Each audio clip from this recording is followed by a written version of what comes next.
Hi everybody and welcome to Heel Heat. My name is George Coles, and on this episode we're going to talk about Andrade. Before I do, I want to thank you guys for sticking with me. I know it's been about 2 weeks since I've made a video. I've done some home renovation. I'm still kind of in the middle of it. Right now I'm not even in my normal place where I would record. Hopefully I could edit out the crap in the background. But I want to thank you guys. I do appreciate this. I do appreciate you coming back.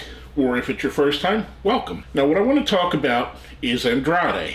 Normally, when someone gets released from one of the big two companies, AEW, WWE, I like to make a video prognosticating what's going to happen next. And, 90% of the time I'm wrong, but it's kind of what I consider the best bet option for them would be based on the options they have available. Now this one, it's kind of a mysterious release. There hasn't been a whole lot said about it other than the fact that apparently it's leaked that he failed a wellness test, which could be anything from he missed the testing to he was smoking crack cocaine. But we don't know why he failed. No one's came out on either side. From what I understand and what I've read, this was not a mutual agreement. This was WWE just being fed up with him and firing him. Apparently he's been unresponsive to the company for the last couple weeks. And I know by the time you've watched this, it's been a couple days, so there may be 50 other YouTube channels that have talked about this, and you've probably watched their videos. Again, thank you for coming to mine. I want to mention where I think it's possible for him to end up. And I've been a fan of Andrade going back to the La Sombra days, and even then, I barely knew him as La Sombra. I watch a lot of New Japan, so the only real time I've seen him as La Sombra is when he would do a crossover. Obviously, he's one of the people that started Los Ingobernables, which had the splinter faction, Los Ingobernables de Japón in Japan. So a lot of what I seen was in tag matches, but I really liked what I saw. I was super excited when he initially signed to WWE because I thought he was an ultra charismatic talent. Matter of fact, within a week of his signing, I got to see him wrestle in NXT right here in my hometown, which is kind of a smaller town, and I want to say it may have been his first official WWE appearance. Maybe he had another one in another small town, but I know it was really short after. I don't even remember if they called him Andrade yet. I think they may have called him by his real name, but it's been so long ago now that I forgot. But the reason why I bring that up is I've been a fan. Even at that, when he came out, I was cheering La Sombra because that's all I've known him as. He's a guy that I think has never really been pushed to his full potential. I truly believe that Andrade could be a top 2, 3, 4 guy in a company. To me, he has that aura, he has that capability. His in-ring is spectacular, his presence is spectacular. He's a good-looking man, I'm not ashamed to say that, and I think that goes far into things. I mean, most of your top guys in wrestling are decent looking dudes. It draws that kind of people in that are attracted to them, kind of like same thing for the women, but I digress. He always feels like he's a guy that no matter where he's been, he was never maximized to his fullest potential. When he went to AEW, I was super stoked. I thought, okay, here we go. We're going to see some dream matches. We're going to see him and Kenny Omega.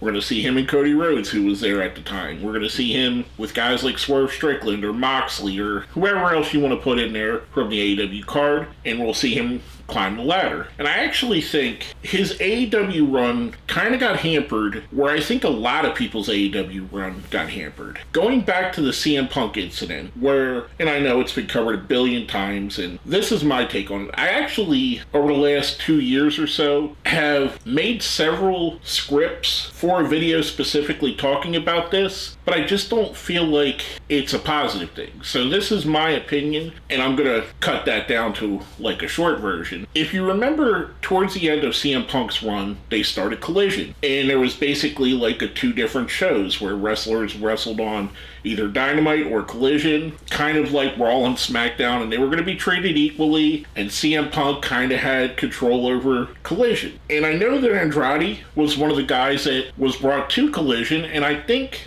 that's part of the issue. I think some of those Collision guys, whether it be themselves or no fault of their own, kind of got lost in the shuffle when they went away from that plan. I mean, look at Ricky Starks. FTR took a while to catch back on. Guys like Hobbs have not ever fully got caught on. And I couple that with the fact that he had some issues backstage, notably with Sammy Guevara. There are rumors that he thinks very highly of himself and doesn't like to do jobs. And to me, I can understand that. And I'm going to bring this up because we're going to talk about the first place he'll potentially go, which is AEW. And that's why I'm putting all this preface before this. I do think there's a chance he goes to AEW, especially since we're hearing from outlets that are very pro AEW, like the Wrestling Observer, that kind of have insight into AEW's inner workings, that he didn't really burn a bridge to a point where he couldn't come back, and he kind of might be welcome back there. So I do think there is a strong possibility he ends up in AEW. Now, will he go back there? I know he was frustrated during his run there, but he's been pretty much frustrated anywhere that he's not been made a top guy. Again, I don't blame him for that, because he should be a top guy. He should be a guy that everybody looks at and sees a top tier talent, at least in my view. I think he's a top tier talent. I think Rush's a top tier talent too, that kind of is lost in the shuffle, and he has a lot of the same complaints, that he's, too much, doesn't want to do jobs or whatever. I think he could be brought back in, especially now with 3 of their top guys in the company not being there for a little while, that being Swerve Strickland, Will Ospreay, and Kenny Omega. Omega probably is going to be going on a somewhat Roman Reigns schedule for the rest of his career, with all the injuries that his body's racked up over the last 2 decades. So bringing in someone like Andrade, who can work as a face, at least for the meantime, would be a good place to start. You could have him in that upper card, in that upper middle card. He could easily be a TNT champion or world champion, and depending on how it works out, he can be one of the faces of your company. While I do think that is a possibility, while I do think that's a possibility, I think there's more of a possibility of this next suggestion, and that's working in the States, specifically for a company like GCW. GCW has kind of a reputation of a place where people go to kind of keep a buzz, and they have a strong buzz. Look at what they've done with Cardona. Look what they've done with Shotzi. They have kept their people in the spotlight. And I could easily see him coming in. I could easily see him being accepted by those fans. Do I think he would do much of the deathmatch type stuff? Probably not, but I could see him going there, at least to restore his reputation before making a final decision. I do see it as a possibility, probably a little bit more than AEW. Like I said, the reports at AEW are that he'd